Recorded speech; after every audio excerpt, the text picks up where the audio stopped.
आदाब। मैं हूं सफदर रिजवी। आप देख रहे हैं लाइव एक्सप्रेस चैनल।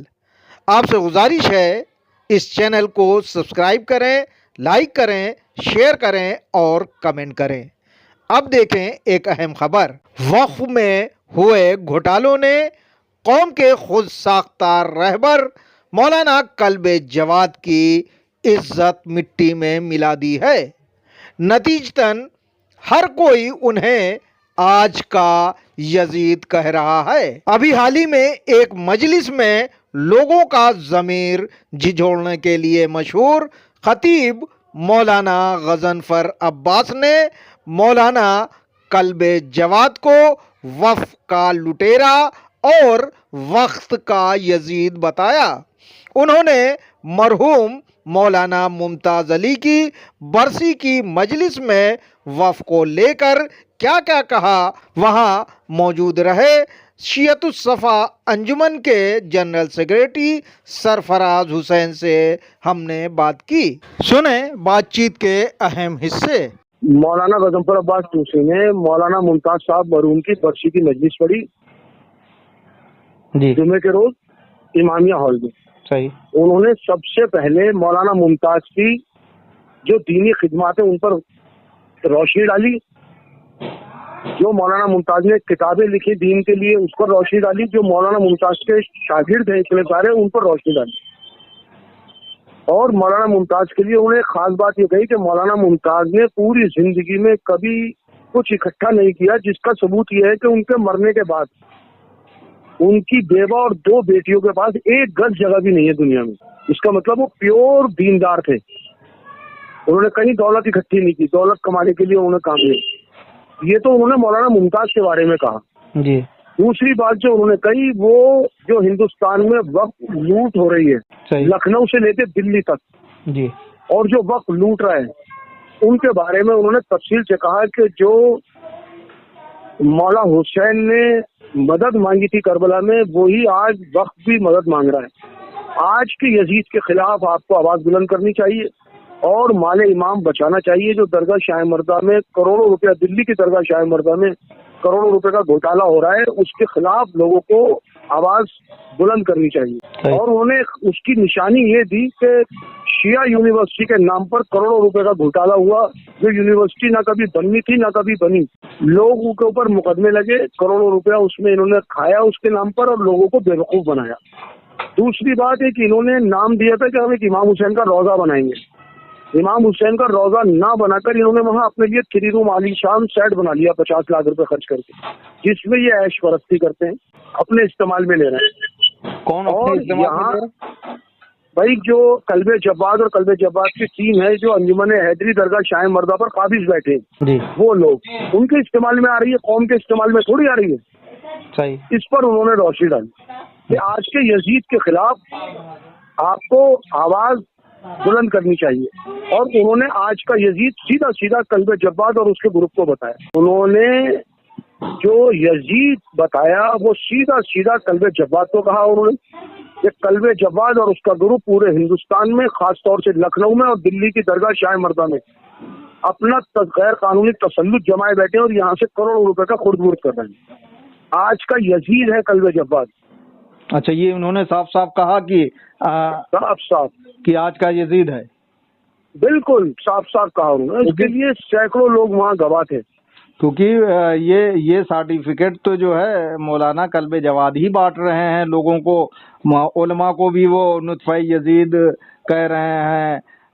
इसीलिए तो उन्होंने कहा है कि जो अपने आप को खुद साख्ता आफ्ताब शरीयत रहनुमा शिया बताता है हिंदुस्तान का, वो जब उलमाओं को, मौलवियों को नुत्फ़ा यजीद बता रहा है तो वो खुद यजीद है असल में।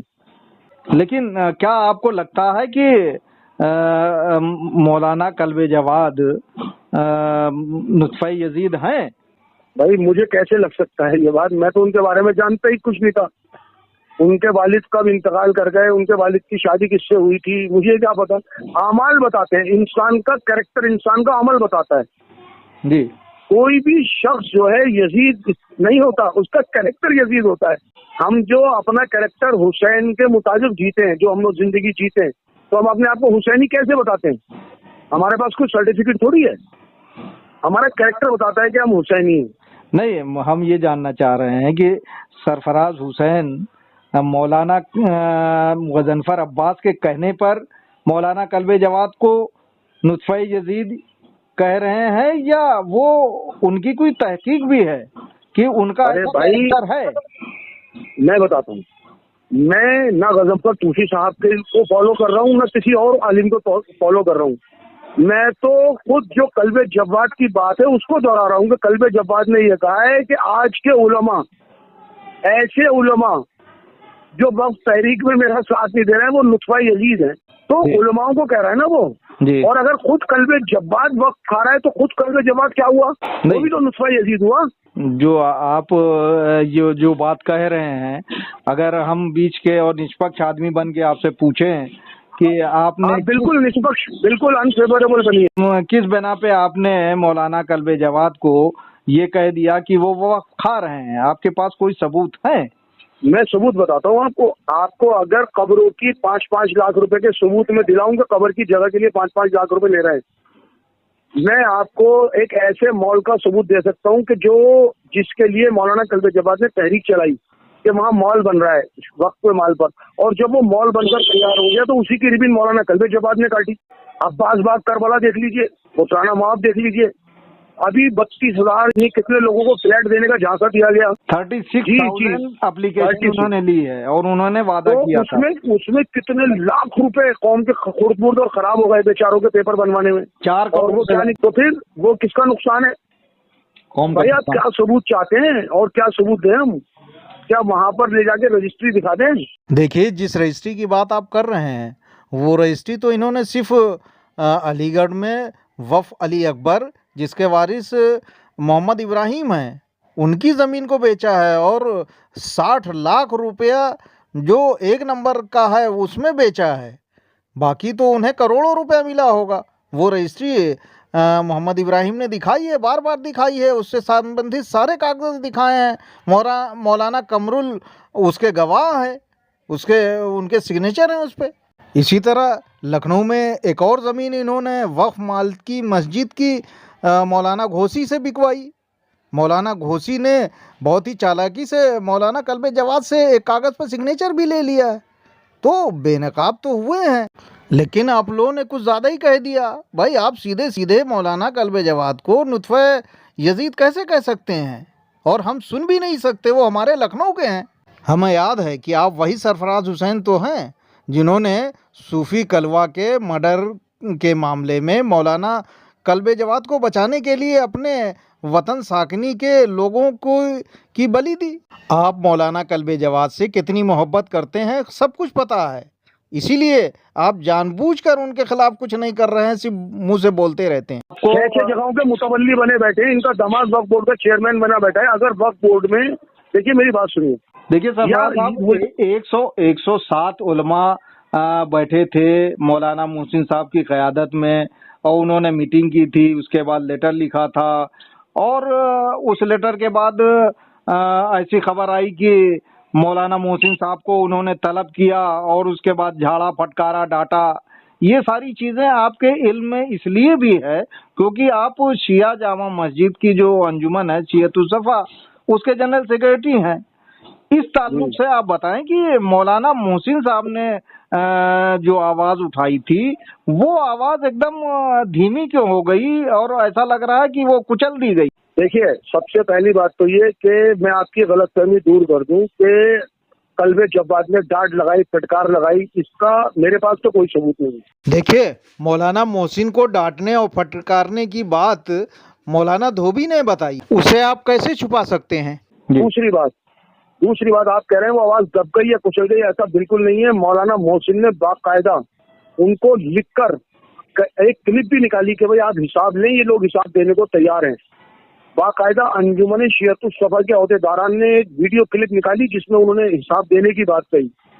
बाकायदा सीरतुल नबी के जलसे में एज ए जनरल सेक्रेटरी शियतुस सफ़ा मैंने चैलेंज किया कि अपना हिसाब दो और हमारा हिसाब लो। हम उसके बाद हमने 14 खतूत उनको भेजे हैं स्पीड पोस्ट के, जिसका हमारे पास सबूत मौजूद है। उसका आज तक कोई रिप्लाई, कोई जवाब नहीं आया हमारे पास।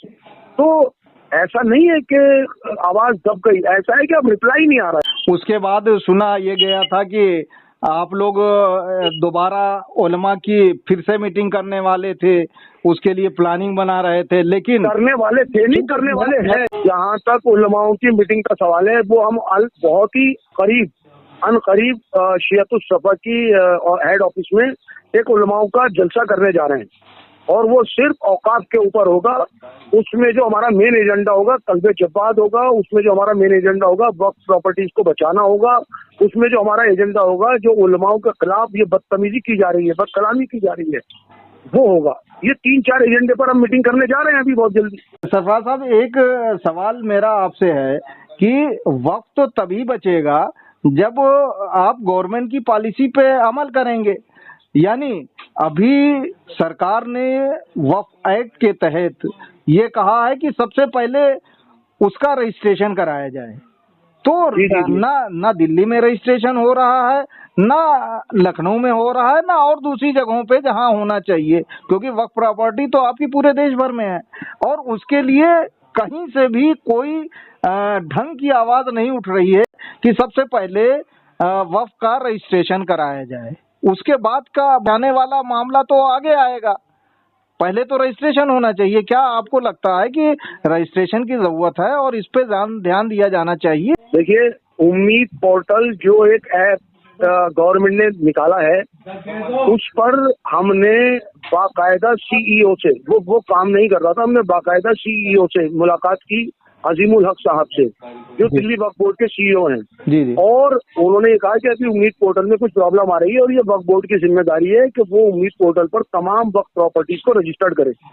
बावजूद इसके हमने आज से 1 महीना पहले अपनी जितनी भी अंजुमन शियतुस सफा की प्रॉपर्टीज आती हैं सहूलियत में, उन तमाम की एप्लीकेशन दिल्ली वक्फ बोर्ड में जमा कराई है।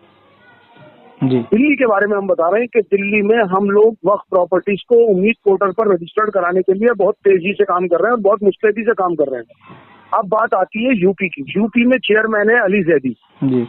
अली जैदी, हमने कई लोग हमारे पास आए जिनको हमने अली जैदी के पास भेजा कि भाई अगर आपका उम्मीद पोर्टल पर रजिस्टर्ड नहीं हो रहा है तो कम से कम आप एक एप्लीकेशन लिखकर वक्फ बोर्ड में जमा जरूर करवा दें, शिया वक्फ बोर्ड में या सुन्नी वक्फ बोर्ड में, जो भी है, कि भाई हमारी ये प्रॉपर्टी वक्फ है, फला फला तरीके से उसके कागजात, उसके मुतवल्ली का नाम या उसके सेक्रेटरी का नाम या अंजुमन के लेटर हेड पर वो वक्फ बोर्ड के चेयरमैन के यहाँ या वक्फ बोर्ड के सीईओ के पास जमा करवा दें। तो हम काम कर रहे हैं। अब यूपी बोर्ड कितना काम कर रहा है मुझे नहीं पता। दिल्ली में मैं काम कर रहा हूँ, तो दिल्ली का तो मैं अपनी तरफ से आपको यकीन दिलाता हूँ कि मैंने इमामिया हॉल, दरगाह पंजा शरीफ और जो 7 प्रॉपर्टी आती हैं अंजुमन शियतुस सफा के अंडर में, इन तमाम के रजिस्ट्रेशन के लिए मैंने दरखास्त दिल्ली वक्फ बोर्ड में दे रखी है। दरगाह शाह मर्दा ऑलरेडी डिस्प्यूटेड है जी, उसकी दरखास्त मुझे अभी देने का हक नहीं है, लेकिन जो काबिज लोग बैठे हैं उनको दे देनी चाहिए। सही। तो मौलाना गजनफर साहब ने जिस आवाज को उठाया है, और शायद उनकी आवाज वाजिब है कि सिर्फ मजलिस में आके मजलिस सुन लेना, रोना और चले जाना यही काफी नहीं है, बल्कि जो इमाम की प्रॉपर्टी है, जिसको सब मानते हैं, कल्बे जवाद भी मानते हैं कि वक्फ प्रॉपर्टी इमाम ज़माना की प्रॉपर्टी है, ऐसे में उस प्रॉपर्टी को बचाना भी हमारा हक है। क्या लगता है कि लोग इस पर अमल करेंगे मौलाना गजनफर अब्बास की बात पे? लोगों ने तो रसूल के बताए हुए और रास्ते पर भी सबने अमल नहीं किया। मेरा काम है, मौलाना का काम है पब्लिक तक मैसेज को पहुंचाना। हम अपनी तरफ से हद्दुल इम्कान कोशिश करते रहेंगे कि दिल्ली में भी, यूपी में भी, बल्कि पूरे हिंदुस्तान में जहाँ जहाँ वक्फ प्रॉपर्टीज हैं उनको बचाएं। जो आवाज उठाई है वो कल्बे जव्वाद ने उठाई है वक्फ के लिए। वही कहते हैं कि मैं वक्फ का पुजारी हूँ, मैं वक्फ का रखवाला हूँ, मैं प्रोटेक्टर हूँ वक्फ का। उसके जवाब में लोग इन्हें बताते हैं कि आप प्रोटेक्टर नहीं है, आप तो चोर हैं। अच्छा, शाह मर्दा के ताल्लुक से आपने एक लंबी लड़ाई लड़ी है। जी जी। और तकरीबन हर घोटालेबाज को आपने नंगा किया है। जी बिल्कुल। और वो साबित किया मैंने। तो वो सही किया है, गलत किया है, इसके ना हम सर्टिफिकेट दे रहे हैं, लेकिन आपने हर एक के बारे में बताया कि ये इस तरह से खाया, इसने इस तरह से मुलविस रहा, और जो लोग निकल के आए हैं जैसे डॉक्टर लाडले हो गए या अंजुमन हैदरी के एक्स प्रेसिडेंट नैयर हो गए या वाइस प्रेसिडेंट रईस अब्बास हो गए, इन सब पर भी आपने उंगलियां उठाई थी और इनके तरफ से जो बदउनवानियां की गई थी उसको भी आपने उजागर किया था। अब जब ये बाहर आ गए हैं तो क्या आपको ये लोग साफ लगने लगे हैं और आपको लगता है कि ये वक्फ की लड़ाई जिस हिसाब से लड़ी जानी चाहिए लड़ रहे हैं? नहीं, देखिए एक बात मैं आपको अपनी बताता हूँ। जो मैंने 2019 से लेकर इल्जाम लगाए वो सारे इल्जाम साबित हुए 2025 तक। यानी कि कल मैं जो इल्जाम लगा रहा था रईस पर कि उसने वक्फ बोर्ड में करोड़ों रुपया का रिश्वत दिया, अंजुमन हैदरी का मौला का पैसा इस्तेमाल किया, वो उसने खुद ही, आपने टीवी पर उस पर देखा होगा, प्रेस कॉन्फ्रेंस में कबूल किया है कि मैंने 30 लाख रुपए लिए हैं। तो वो 30 लाख, देखिए गुनाह तो 1 रुपए का हो या 1 करोड़ रुपए का हो, 30 लाख वो कह रहा है, मैं 1 करोड़ कह रहा हूँ, इसका मतलब चोरी तो हुई है ना। और चोरी माले इमाम की हुई है, अल्लाह के पैसे की चोरी हुई है। हम यही जानना चाह रहे हैं, जैसे आपने रईस साहब का उदाहरण दिया कि उन्होंने खुद कबूला कि 30 लाख रुपये उन्होंने मौला का गलत इस्तेमाल किया। बिल्कुल, माले इमाम का गलत इस्तेमाल किया है ना। तो क्या आज की तारीख में आप उन्हें ईमानदार मानेंगे? नहीं नहीं नहीं, हमने तो कभी ईमानदार नहीं माना, ना कभी ईमानदार कहा, ना कभी ईमानदार माना। अब मुझे पता नहीं, देखिए लोग काफिर से भी मुसलमान हो जाते हैं, तो पता नहीं भाई उनका ईमान जाग गया हो।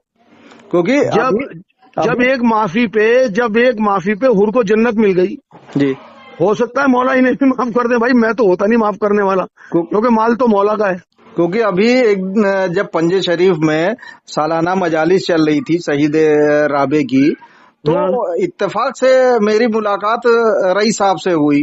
वो तो कह रहे थे कि कल्बे जवाद जितना गंदा कोई है ही नहीं, और इसको यहीं पे दिल्ली में पकड़ के इसको नंगा किया जाना चाहिए, उससे हिसाब लिया जाना चाहिए। देखिए, और शायद आप वहां मौजूद थे। आपने एक बात समझ लेनी चाहिए कि हम किसी को नंगा, किसी को गंदा, किसी सबूत के बिना पर कह सकते हैं। और अगर रईस को ये लगता है सब कुछ कि ऐसा होना चाहिए, तो रईस को आगे आ जाना चाहिए, करे वो नंगा। रईस का कहना था ये कि चूंकि लोगों का साथ नहीं मिल पा रहा है इसलिए वो कमजोर पड़ जाते हैं। नहीं तो रईस ने साफ साफ कहा, वहां पे मौलाना जिनान थे, मौलाना जलाल थे, मौलाना गजनफर साहब थे, इसके अलावा वहां पे शायद शाकिर अंसारी भी थे और काजिम भाई भी थे और दूसरे बहुत सारे लोग थे वहां पे। हमारे ख्याल से मुझे लग रहा है कि आप भी मौजूद थे जब उन्होंने कहा कि हम इतनी ताकत रखते हैं कि मौलाना कल्बे जवाद के गिरेबान में हाथ डाल के उनसे पूछ सकते हैं कि ये जो कुछ बदउनवानियां हो रही है, घोटाला हो रहा है, आप उसको साफ क्यों नहीं करते। बात तो साफ हो, सही, अच्छी बात कर रहे थे, लेकिन क्या ये प्रैक्टिकली ऐसा हो सकता है? अरे भाई, अगर वो कर सकता है तो कर लेना जाके। वो कह रहा है कि मैं हाथी को उठा के पटक दूंगा, तो पटक देना जाके। नहीं, वो अपने साथ सपोर्टर चाहते हैं ना, आप लोगों का भी सपोर्ट चाहते हैं। नहीं, हमारा सपोर्ट अलग चीज है। आपसे गुजारिश है कि इस चैनल को सब्सक्राइब करें, लाइक करें, शेयर करें और कमेंट करें।